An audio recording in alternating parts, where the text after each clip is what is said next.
Una vez más, buenos días hermanos. Wow, servicio completo.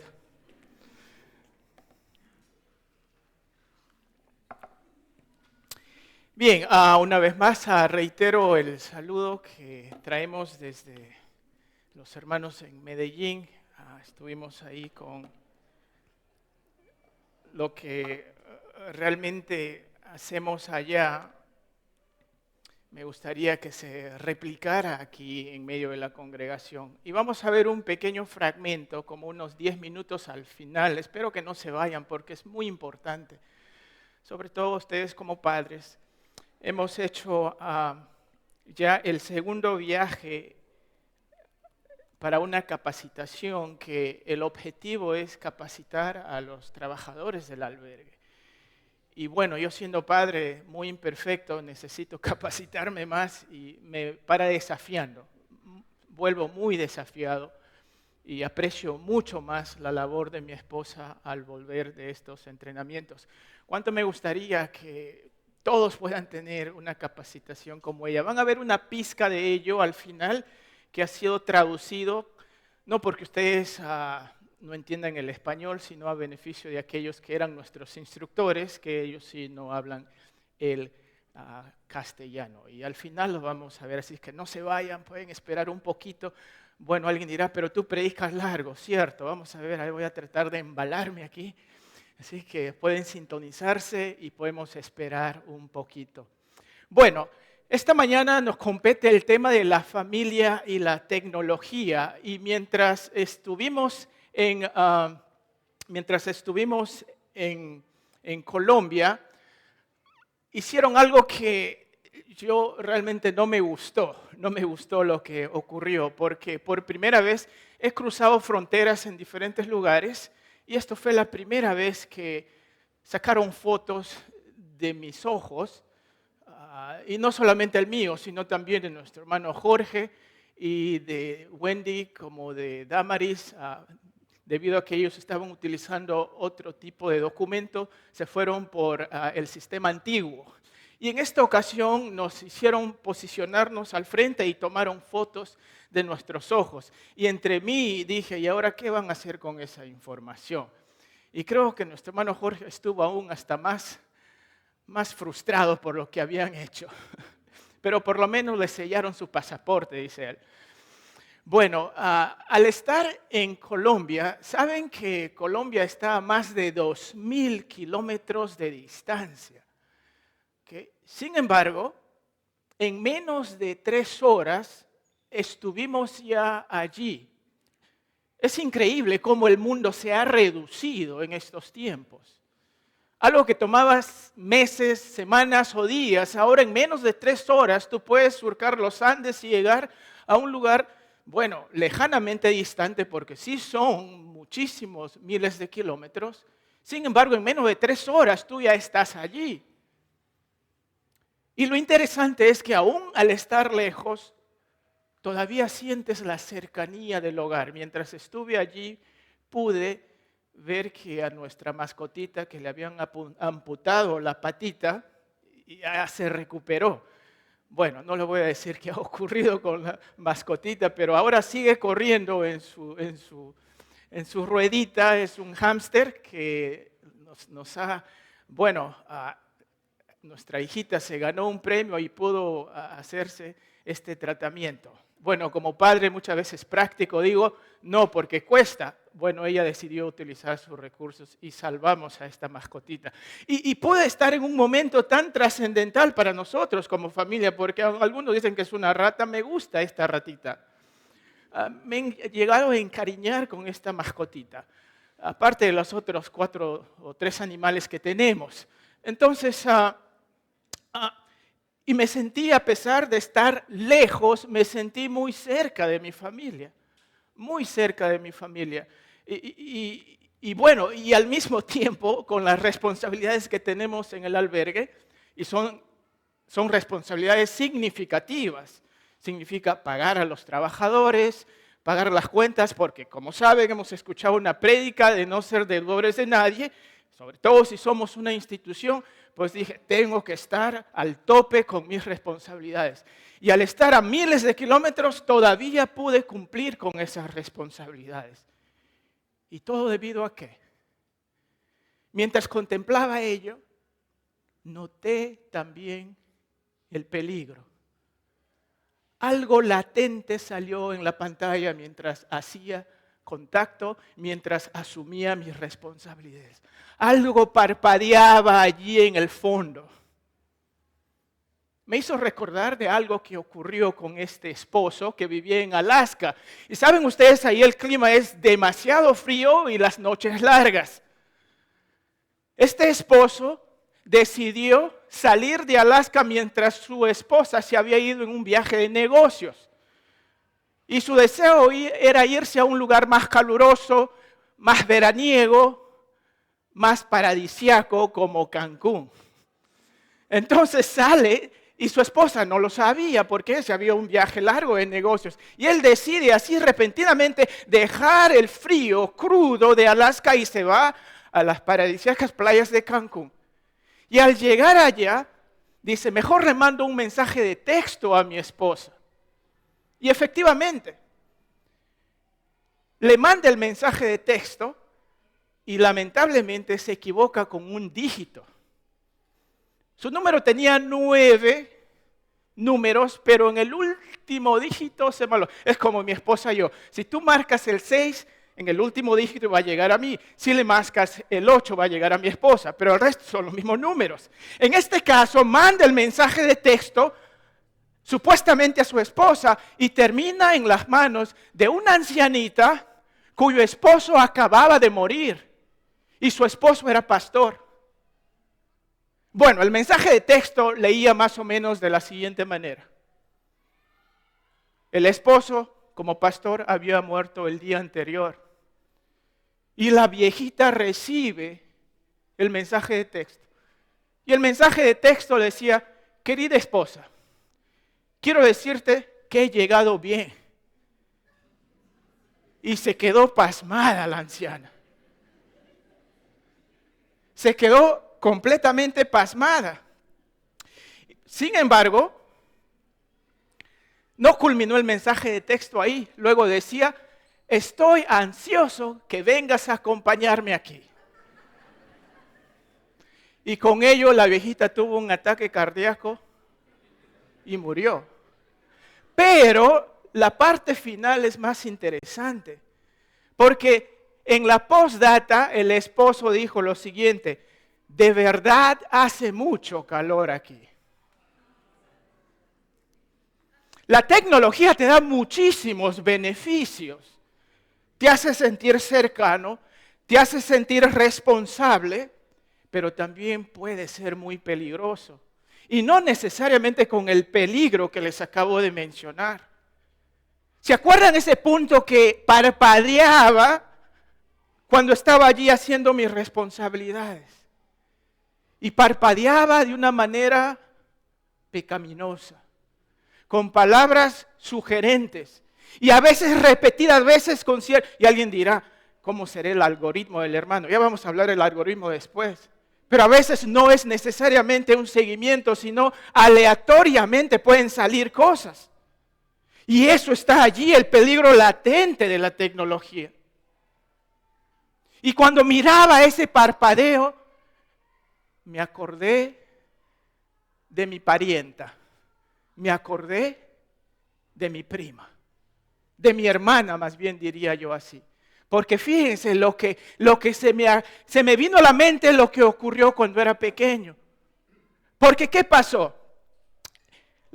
Fíjense lo que dice Proverbios 7. Proverbios 7, si podemos verlo allí. Proverbios 7 dice lo siguiente. Hijo mío, guarda mis razones y atesora contigo mis mandamientos. Guarda mis mandamientos y vivirás. Y mi ley como las niñas de tus ojos. Lígalos a tus dedos. Escríbelos en la tabla de tu corazón. Dile a la sabiduría, y aquí está mi hermana, la cual estaba pensando, Proverbios 7. Dile a la sabiduría, tú eres mi hermana. Y a la inteligencia, aquí está la parienta que se me vino a la mente mientras ese punto parpadeaba. La hermana y la parienta. Y a la inteligencia llama parienta para que te guarden de la mujer ajena y de la extraña que ablanda sus palabras. De pronto ese parpadeo ya no lo vi como una tentación, porque no estaba solo. Cierto, nosotros sabemos que Dios es soberano y es omnipresente, pero a veces en medio del parpadeo de la vida nos olvidamos. Qué bueno es cuando tenemos la internalización de la palabra de Dios. Y no quiero decir que no sea tentado siempre. Sí, hay muchas tentaciones que se presentan, pero gracias a Dios que tú puedes ir en la vida con tu parienta y tu primo, y tu hermano, digo. Pero eso se debe a que debemos internalizar. Por eso es que nuestros hijos, sus hijos deberían estar aquí siempre que se lo expone a la palabra de Dios. Porque la internalización de la palabra de Dios es la garantía a no sucumbir a las tentaciones. Hablando entonces de la palabra de Dios como una protección. Y quiero empezar dando las bases que debería sostener los pensamientos tecnológicos. Vamos a ir a Proverbios 2, y quiero que ustedes vean allí, a grandes rasgos, 3 cosas importantes. ¿Qué es la sabiduría? ¿Qué hace la sabiduría? ¿Y qué garantiza la sabiduría? Esto me gustaría que ustedes como padres y tú, papá, tu mamá, tu abuelo, tu abuela, si estás vivo aquí y pensante, atrévete al desafío de la palabra de Dios. Fíjense lo que primero podemos contemplar aquí. ¿Qué es la sabiduría? Hay muchísimos verbos aquí que podemos notar. Fíjense entre ellos. Dice en el versículo 1, hijo mío, si recibiereis. Es un hermoso estudio en el hebreo hacer esto. ¿Qué forma tiene? ¿Y cuántos de estas formas hebraicas tenemos aquí? Bueno, la mayoría es solamente uno de los, de una forma en el hebreo en esta palabrita, y hay varios de ellos. Fíjense, en el versículo 1 tenemos, si recibiereis. Más adelante dice, si guardares. En el versículo 2, haciendo estar atento. En el mismo versículo 2, si inclinares. Versículo 3, si clamares. Versículo 3 también, y a la prudencia dieres tu voz. Versículo 4, si como la plata la buscares. Mismo versículo 4, si la escudriñares. Versículo 5, entonces entenderás. O sea, la intención es que te convertirás, llegas a ser ¿qué? Entonces entenderás el temor de Jehová. Quiero simplificarlo porque es muy, muy rico el estudio en el idioma original de este texto completo. Pero nada más quiero simplificar al decir, ¿qué es la sabiduría? La sabiduría no es nada más y nada menos que el temor a Jehová. ¿Pueden ustedes repetir eso? La sabiduría no es nada más y nada menos que el temor a Jehová. No temor común y corriente, solamente a uno. Jehová uno y uno solo es. El temor a Jehová es la equivalencia a la sabiduría. Y fíjense las actitudes que tiene para que uno pueda llegar, para que uno pueda convertirse. Nos damos cuenta que la sabiduría no es automática. Es todo un proceso. O sea, porque vienes aquí los domingos nada más, de pronto no se te va a quedar todo. Me gustaría que tengamos la actitud de aquellos que están con la U o la Alianza. Pierde su equipo, ya saben que ha perdido, pero quieren ir a escuchar a los comentaristas. ¿No es así? Y después se ponen a hablar de las polémicas y después al siguiente día se une con sus patas, siguen degustándolos, siguen desmenuzándolos. O sea, de pronto ese partido que ocurrió, que es insignificante para la eternidad, sigue siendo repasado y repasado toda la semana. Así debería ser con la palabra de Dios. Lo que tú recibes aquí los domingos debe ser masticado todos los días hasta que vuelvas el siguiente domingo. Entonces lo que vemos aquí es que el temor de Jehová es equivalente a la sabiduría. Y cuando decimos temor, también quiero simplificar diciendo que el temor de Jehová significa que tú le tomas en serio a Dios. Que tú no tomas lo que Dios dice a la ligera. Que si yo tomo a Dios con seriedad, si yo lo tomo importancia en mi vida, entonces Él es número uno en todo lo que hago. Cuando me despierto, Él debe estar preeminente en mi vida. Cuando me voy a dormir, también me encomiendo a Él. Y durante el día, mientras estoy despierto, Él es número uno. Él es el jefe y no hay otro. Entonces lo que vemos, la sabiduría hace es que si tú quieres ser sabio, debes internalizar en tu vida el temor a Jehová. Yo estoy comprometido a poner a Dios en primer lugar. Y aun cuando no me gusta que me llamen la atención, deberías aceptarlo si viene del Señor por su palabra. Entonces, la sabiduría es equivalente al temor a Jehová. Pero luego vemos qué hace. Fíjense, aquí hay otras palabras más que ustedes pueden contemplar. ¿Qué hace la sabiduría? Versículo 11 dice, la discreción te guardará. O sea, te resguarda. En el versículo 11 también, la sabiduría preserva. Versículo 12, la sabiduría libra de hombres malos que hablan perversidades. O sea, la sabiduría protege. Versículo 13, hombres que dejan los caminos derechos. O sea, la sabiduría te va a enderezar. Te va a hacer caminar derechito. La sabiduría,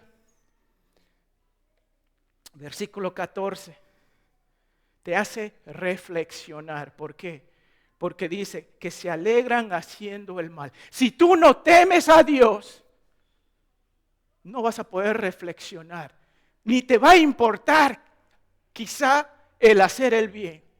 Pero por el temor a Jehová es que uno empieza a empaparse de lo que significa una vida recta y digna. Versículo 14, ¿ok? Vemos entonces, dice que se alegran haciendo lo que la sabiduría te hace reflexionar. Luego dice que se huelgan en las perversidades del vicio. O sea, la sabiduría te hace razonar, se te prende el foquito. La sabiduría te libera. Y en el versículo 16, cuando dice, serás librado, tiene el sentimiento de un arrebatamiento. O sea, puede ser un arrebatamiento, es un toque hasta brusco. La sabiduría te saca del mal, te puede sacar a la fuerza. Gracias a Dios. A veces en nuestra vida hemos tenido experiencias difíciles, hasta románticas, ¿no es así? Y cuando estuvimos ahí empapados, templados, infatuados, decíamos, Señor, ¿por qué no permites que yo me case con ella? Y ahora miramos atrás y decimos, Señor, gracias que no me ayudaste en ese tiempo a no casarme con ella. La sabiduría, si tú lo guardas en tu corazón, te va a hacer evitar las burradas en las cuales tú y yo estamos en estos tiempos. La sabiduría, vemos, es lo que hace. Y lo importante, y aquí está quizás el paradigma de lo que evita, lo que hace la sabiduría.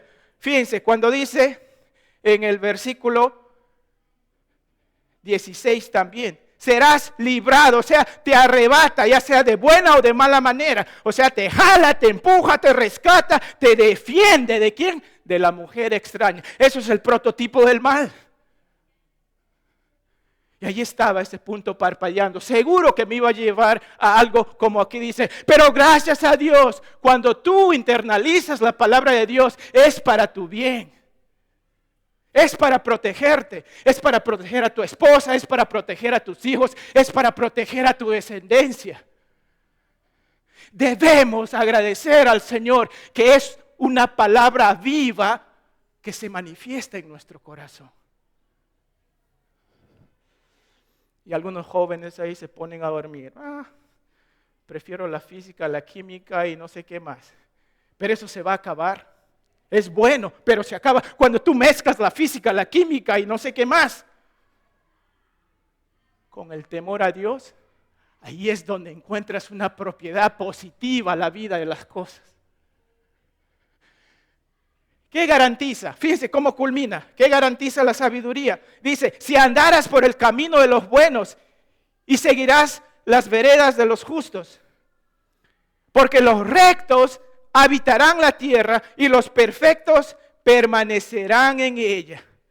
Mas los impíos, aquellos que desechan la palabra de Dios, aquellos que no toman importancia, aquellos que no le toman a Dios en serio, ¿qué va a ocurrir con ellos? Mas los impíos serán cortados de la tierra y los prevaricadores serán de ella desarraigados. ¿Qué hace? ¿Qué es la sabiduría? El temor a Jehová. ¿Qué hace la sabiduría? Te libera de la mujer extraña. ¿Y qué garantiza la sabiduría? Garantiza satisfacción permanente y eterna. ¡Wow! Ahora sí estamos listos para esta tecnología. ¿Ustedes están listos? Creo que están durmiendo. Debo traerles aquí porque ya empecé a sudar un poco. Es trabajo, creo esto, ¿no? Porque dice que cuando sudas es porque estás trabajando. O cuando trabajas porque estás sudando. No sé, uno de los dos.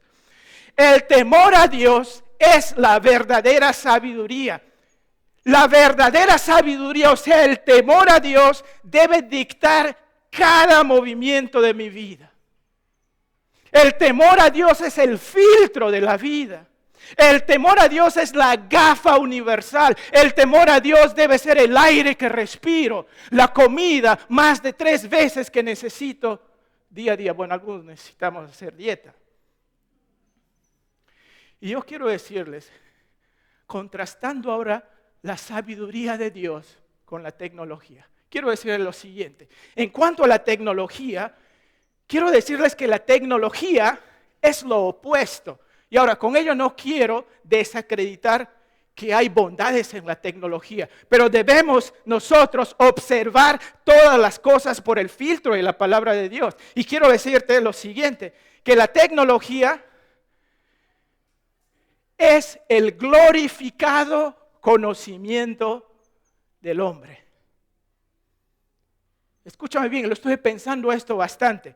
No estoy diciendo el conocimiento glorificado. Estoy diciendo el glorificado conocimiento del hombre. Y con ello no necesariamente estoy diciendo que está mal. Pero en sí es el encumbramiento, es el tope de las experiencias de conocimiento del hombre. Y cuando es empaquetado de tal manera como esto, pues nos gusta. Entonces yo estoy haciendo una definición de la tecnología y lo pongo de esta manera. Es el glorificado conocimiento del hombre, el encumbramiento, el tope, la máxima expresión de la sabiduría del hombre. Y quiero decirle lo siguiente, que la tecnología encuentra su buen uso si se sujeta y promueve, ¿qué cosa? ¿Qué debería promover? El temor a Dios. Si la tecnología no te está haciendo inclinar a Dios, deséchalo. Y ahí está la clave, eso no nos gusta. No vamos a querer escuchar eso. ¿Por qué? Porque la tecnología vamos a ver lo que va a hacer. Entonces, pienso que mediten en esa definición. De que la tecnología es el glorificado conocimiento del hombre. Es el encumbramiento, el tope, la máxima expresión de la sabiduría de los hombres. Y eso no necesariamente está mal.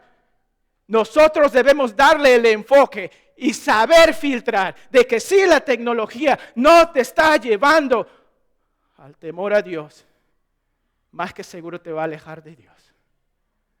Con esto en mente quiero decirles, por lo tanto, que ¿Qué acceso debemos nosotros dar a la tecnología como familia? ¿Qué acceso deberíamos dar a la tecnología como familia? Quiero decirles que debido al acceso que tiene todas las familias a la tecnología, debemos nosotros discernir la clase de información que está llegando a nuestra familia. Les pregunto a ustedes, ¿qué acceso tiene tu familia a la tecnología? ¿Sabes tú a qué acceso están teniendo? Bueno, yo estoy seguro que conocerán esto. Facebook, YouTube, WhatsApp, Instagram, TikTok, LinkedIn y LinkedIn es eso, ¿ok? Y también el portal X o más conocido como Twitter. Si tú tienes Facebook, seguro que te estás sintiendo que tienes muchos amigos. Si tú tienes YouTube, seguro que te hace sentir informado. Si tú tienes WhatsApp, seguro que te hace sentir conectado. Si tú tienes Instagram, seguro que te sientes una modelo o un modelo. Si tú tienes TikTok, seguro que te hace sentir que eres popular. Y si tú tienes LinkedIn te hace sentir un destacado profesional. Y si tienes X o Twitter, te hace sentir que tu opinión importa. ¿No es así? Quiero decirles que ninguna plataforma que nosotros conozcamos, o por lo menos las que las he mencionado, han sido creadas para enseñarte el temor a Dios. Entiende bien esto. Ninguna plataforma al cual tú tienes acceso, a no ser que sea exclusivamente y con las propiedades cristocéntricas, que no la hay, a no ser que sea una página enteramente dedicada a estudios o recursos bíblicos. Pero las páginas o las plataformas a las cuales tú y yo tenemos acceso como familia no han sido diseñados para estimular el temor a Dios. ¿Y qué decir de la información? ¿Cómo nosotros discernimos la información? Quiero decirles que toda plataforma está conectado con lo que yo lo denomino la conciencia de la Internet. Y eso es lo que se llaman los algoritmos. Y alguien dirá, pero ¿cómo una conciencia es propio de hombres? Precisamente eso. Pareciera que el algoritmo trata de emular lo que es la conciencia de las máquinas. Para cuando son creadas e interconectadas, pretenden hasta tener un intercambio razonable, hasta como de humanos.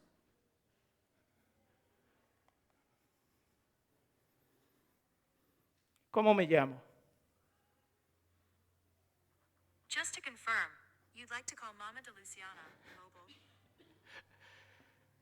Bueno, parece que quiere responderme en inglés, pero de todas maneras responde. Y es interesante, si yo sigo haciendo preguntas, hasta cuando yo lo hablo en castellano y responde en inglés, me responde con vínculos que son propiedad de lo que acabo de preguntar. Ahora, ustedes lo tienen eso a la mano. No estoy haciendo algo nuevo. No estoy aquí hablando de algo novedoso. Ustedes lo usan todo el tiempo.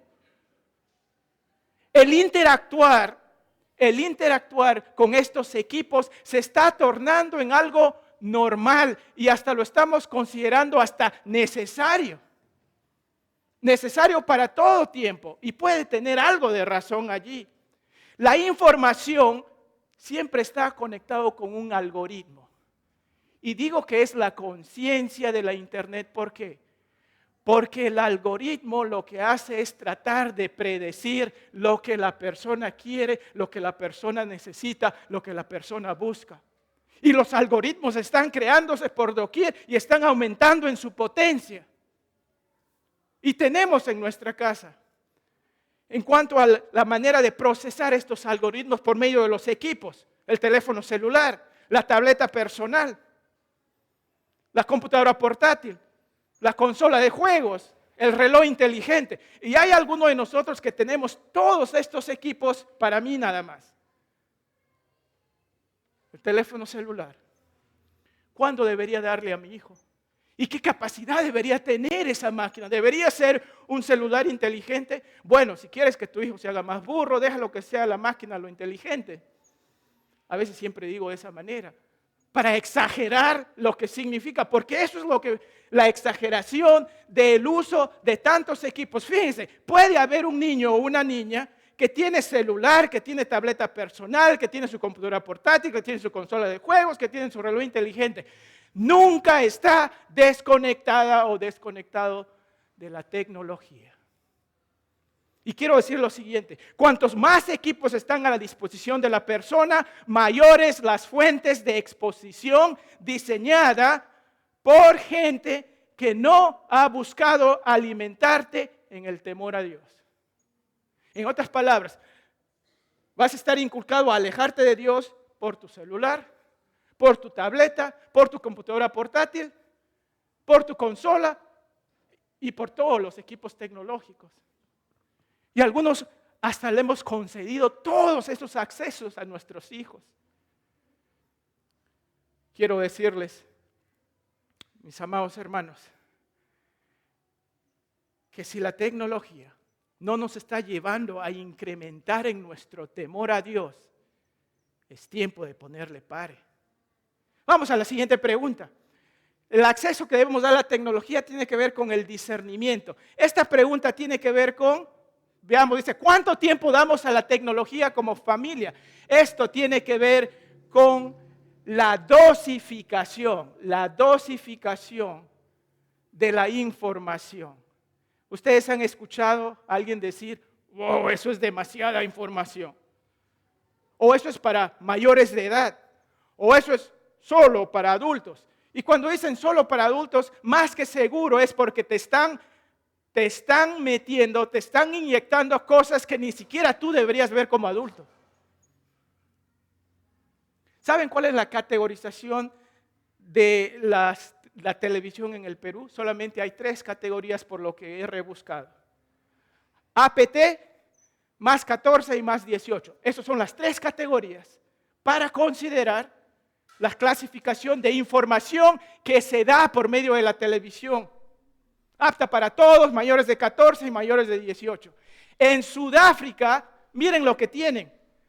Tienen hasta 11 calificaciones o clasificaciones en cuanto a la televisión. Tienen A, tienen PG, tienen 7 a 9 PG, tienen 10, tienen 10M, 10 a 12 PG, 13, 16, 18, X18 y luego XX. En otras palabras, la sociedad reconoce que debe haber una clasificación en cuanto a la información que se está dando al público. Y si el mundo lo está haciendo eso, y su intención no es hacernos más temerosos de Dios, cuanto más nosotros. Debemos saber cómo clasificar la información. Y saben cuándo se vuelve sensible, cuando empiezan a discrepar o por lo menos a reconocer las formas de explicar la información. Tiene que ver con el tema sexual, tiene que ver con el tema de perversiones, tiene que ver con la violencia, tienen que ver con las drogas y tienen que ver con el suicidio. Sin embargo, en la internet, tú tienes acceso a todo esto. La televisión puede tener ciertas restricciones, pero si tú pones una tableta, un celular, una consola, un videojuego, ya no hay estas restricciones propiamente dichas. Se sujeta entonces a lo que los dueños de tal o cual plataforma están dispuestos a poner por defecto. Y aquí viene lo que nosotros debemos hacer como padres. ¿Qué es lo que nosotros debemos hacer en cuanto al tiempo que damos a la tecnología de la familia? Debemos dosificar, porque la información viene a tal punto que lamentablemente lo que ocurre es, fíjense, quiero decirles que la manera como uno interactúa con la información lo he resumido a 3 partes. Hay información necesaria, hay información interesada y hay información de entretenimiento. La información necesaria tiene que ver con algo que se relaciona a nuestra sobrevivencia. Y es bueno que tengamos la facilidad de llegar a ello porque lo necesitas para respirar. Hay lugares donde están conectados con las computadoras, la calidad de aire que uno recibe, o la electricidad, ¿no? O la calefacción. Entonces son ya temas de sobrevivencia.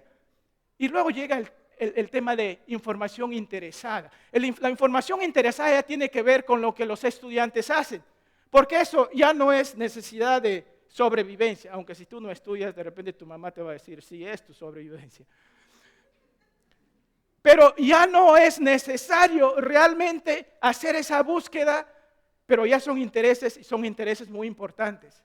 Pero lo que mayor énfasis toma de nosotros es la información de entretenimiento. El fútbol, los videojuegos, ¿no?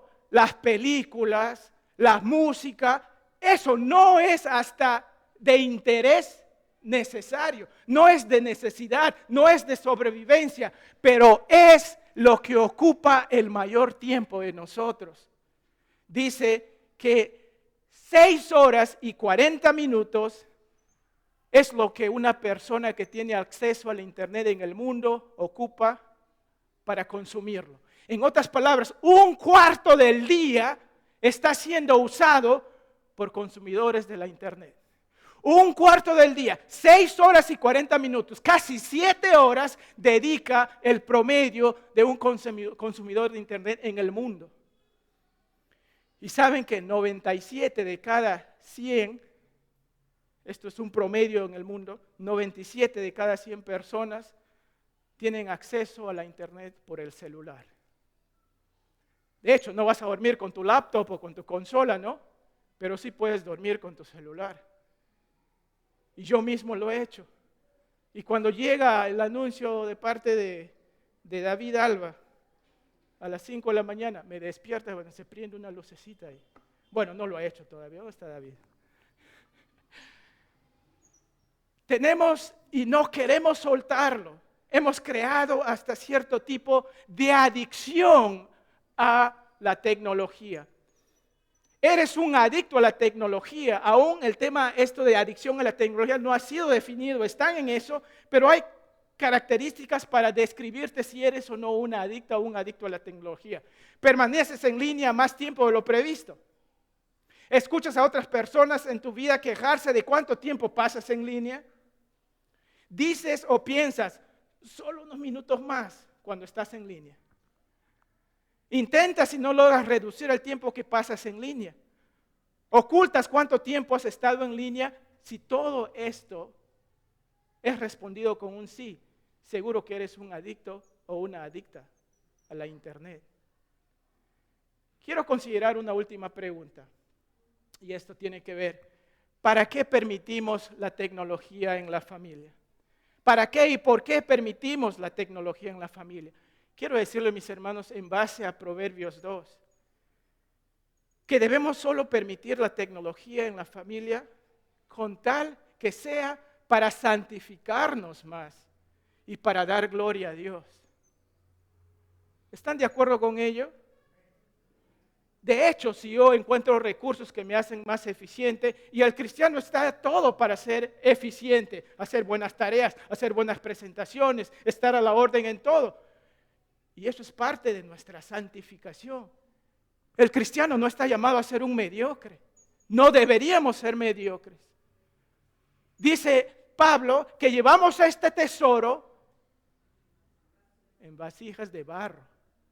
Lo que llevamos por dentro es, un hermano decía en Colombia, es un Lamborghini, es un Maserati, no es un BMW, no es un carrito así cualquiera. Es algo superior, es algo incomparable. Pablo dice en Efesios, es un poema, o sea, es una obra maestra. Sí, estamos llamados a la excelencia, a ser buenos trabajadores, buenos padres, buenos hijos, buenas esposas, buenos doctores, buenos administradores. Y si no lo eres, te llamo la atención en el nombre del Señor, porque estamos llamados a ser mejores. Fíjense que el objetivo de la tecnología, dicen que el tope de la tecnología, porque ahí se va a disparar a niveles incontestables, tiene que ver con la singularidad y la inteligencia artificial. ¿Qué significa singularidad en cuanto a la tecnología y sobre todo en cuanto a la inteligencia artificial? La inteligencia artificial ya lo conocemos. Usamos el reconocimiento de voz, como lo acabo de mostrar hace poquito. La predictibilidad en la escritura, cuando estás tipeando te sale automáticamente una palabrita que piensas que tú lo vas a usar. Y en la mayoría de casos sí es la que tú estás pensando. En otras palabras, esto está leyendo tu mente. Esto está sintiendo tus pasos. Esto sabe. Por eso es que algunos no quieren prestar su celular a ningún otro, ¿no? Le ponen y le paran cambiando sus claves por semana porque saben que esto lee todos sus secretos, sus inclinaciones, sus pasiones, sus debilidades, sus gustos, sus disgustos. Esta máquina sabe dónde he estado esta mañana, dónde estoy ahorita y hasta dónde voy a ir. La singularidad en la inteligencia artificial significa que las máquinas reemplazan a los hombres. Las máquinas reemplazan a los hombres. En otras palabras, supuestamente adquieren cierto tipo de conciencia que se pueden intercomunicar entre ellos y así es como finalmente el hombre es reemplazado. Algunos estudiosos de esta tecnología piensan que para el 2040 la tecnología ya llegue a la singularidad. Debemos reconocer que hay un gran peligro en la tecnología. ¿Por qué? Porque arruina el buen hábito para dormir, por ejemplo. Nos recluye a vivir aislados, nos hacemos más panzones, más gordos, porque estamos aplastados al frente de una pantalla. Y ya nos empiezan a doler todas las luxaciones, las bisagras que tenemos, y no es por edad, sino porque estamos ahí aplastados, moviendo el dedito nada más. Nos distrae de una vida normal. Ya no tenemos interacción con los demás. Nos hace derivar malas posturas físicas. Algunos tenemos escoliosis, no porque es una desviación de un accidente por ahí, sino porque has estado con este lado y por lo tanto algunos ya caminamos así. Estamos todos metidos en una mala postura. Destruye la imaginación de los niños, separa familias porque ya no se conectan en el mismo hogar, malogra la vista, promueve una vida que no es real, promueve la vida sin reglas. ¿Por qué creen que los muchachos están tratando de ser más como Big Daddy Yankee o no sé, aunque creo que él es cristiano ahora? Perdón, a Big Daddy Yankee ahora es creyente, pero hay uno, Bad Bunny y no sé qué más. Ven que los jóvenes no están tratando de ser como un prototipo de un misionero de la historia, a un seguidor de Cristo. No están intentando hacer eso. Y la tecnología sabe cuál es la inclinación, cuál es la pasión, cuál es la debilidad de los muchachos y cuál es tu debilidad y te va a alimentar a eso. ¿Qué vamos a hacer? Debemos nosotros apuntar a Proverbios 2. Y en Proverbios 2 lo que nosotros vemos es que nosotros debemos apuntar a incrementar, a alimentar, a promover el temor a Dios. El temor a Dios es lo que nosotros estamos buscando. Y cuando nosotros llegamos al temor a Dios, debemos reconocer lo siguiente: que nuestra mente necesita ser captada por el temor a Dios. También debe haber un compromiso de nuestra mente a permanecer en el temor a Dios. Y finalmente debe haber un deseo de dedicarme constantemente, contra viento y marea, a permanecer en el temor a Dios. Nuestra mente necesita ser captada. Y debemos seguirlo con un compromiso firme. Nos casamos con la sabiduría. Y debemos dedicarlo, la mente misma, a honrar a Dios. Porque si no, vas a terminar hecho un demente por la tecnología. La mente necesita ser captada. La mente necesita compromiso. La mente necesita ser dedicada a cultivar el temor a Dios. Si no, nos convertimos en dementes y no vamos a poder discernir cuando cosas peligrosas se acercan. Hay vamos culminando, hay un escritor, un autor judío, se llama Yuval Noah Harari. Y ha recibido premios por el New York Times como uno de los autores más leídos en estos tiempos.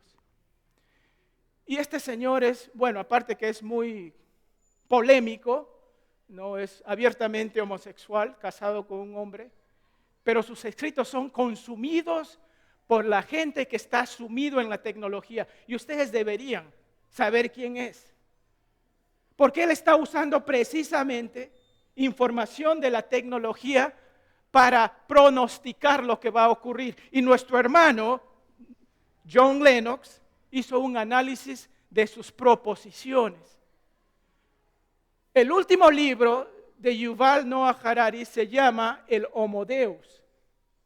Y el Homo Deus significa Dios hombre. Y para Harari, ¿qué quiere decir? Que la tecnología va a llegar un día ¿a qué? A que tanto la tecnología como lo orgánico se combinen. Tiempos en los cuales puedes simplemente reemplazar tu corazón, reemplazar tu brazo, reemplazar cualquier órgano que tengas. Y hay una simbiosis con la tecnología que ya tenemos esto, que las máquinas realmente llegan a reemplazar todo lo que es orgánico. A mi ver, quizás estamos hablando de una versión del anticristo. ¿Saben ustedes? Homo Deus significa Dios hombre. En otras palabras, es el tope de la expresión del conocimiento del hombre. Es el encumbramiento del conocimiento del hombre empaquetado de tal manera que es sorprendente. Y el hombre está buscando ello. Está desechando la palabra de Dios y está más cautivado por los logros tecnológicos. Y un día se va a presentar algo como este, el Homo Deus. Y muchos van a estar consumidos por ello. Y nuestro hermano John Lennox decía, pero yo quiero presentarle al Dios hombres que sí, ya vino. Génesis 1:1, en el principio era el verbo y el verbo era Dios. No, Génesis 1, en el principio Dios creó los cielos y la tierra. Y luego pasamos a Juan 1:1. En el principio era el verbo y el verbo era Dios y el verbo estaba con Dios. Hay una conexión de que el creador es Cristo mismo. Dios encarnado es nada más y nada menos que nuestro Señor Jesucristo. Y a no ser que tú tengas enraizado penetrantemente aquí el Espíritu de Dios, tú puedes caer en las garras feas, negativas de la tecnología. Porque repito, que los que han creado muchos de estos programas no lo han hecho para que tú seas temeroso de Dios o temerosa de Dios. Pero si tú conoces la verdadera sabiduría, sabrás cómo darle uso apropiado a estas herramientas. Porque si no, los hombres están buscando al Homo Deus. Y Pablo nos dice que el Homo Deus ya vino. Dios hombre, Dios encarnado. La sabiduría personificada de Dios. Y culmino con este versículo en 1 Corintios 1, capítulo 1, empezando en el versículo 26, dice lo siguiente: pues mirad, hermanos, vuestra vocación, de que no sois muchos sabios según la carne, Puede ser que algunos se sientan hasta ladeados, en verdad yo no sé, no sabía de la singularidad, ¿no? Bueno, no tienes que saberlo. La sabiduría de Dios te va a ayudar a no sentirte mal cuando eres más avesado en las cosas de la tecnología que muchas veces nos está alejando de Dios.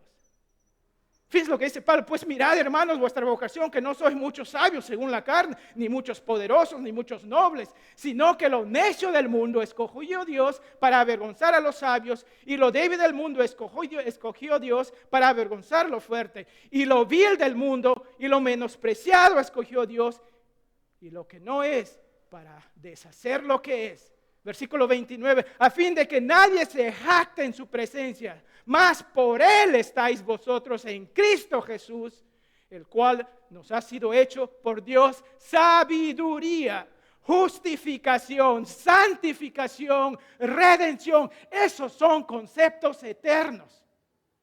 Esto no te va a dar la tecnología, solo lo encuentras en Cristo. Pero si tú vienes a Él, recibes justificación, santificación y redención, sabrás cómo usar la tecnología hasta donde debes usarlo. Por eso dice el versículo 31, para que como está escrito, el que se gloría, gloríese en el Señor. Padre Santo, te agradecemos por tu palabra que nos ayuda a procesar temas tan coyunturales en esta vida. Señor, ayúdanos a tener una hermana, a tener un pariente como la sabiduría. Señor, no viene de manera automática. Ayúdanos en principio a recibir a Cristo en nuestro corazón, porque por medio de Él vamos a poder sincronizar lo que dice tu palabra con tu espíritu, de tal manera, Padre Santo, que tú seas el que esté en lo profundo de nuestro ser. Y nos ayudes, Padre Santo, a poder discernir los tiempos que estamos viviendo y hacer buen uso de lo que tú has puesto delante de nosotros.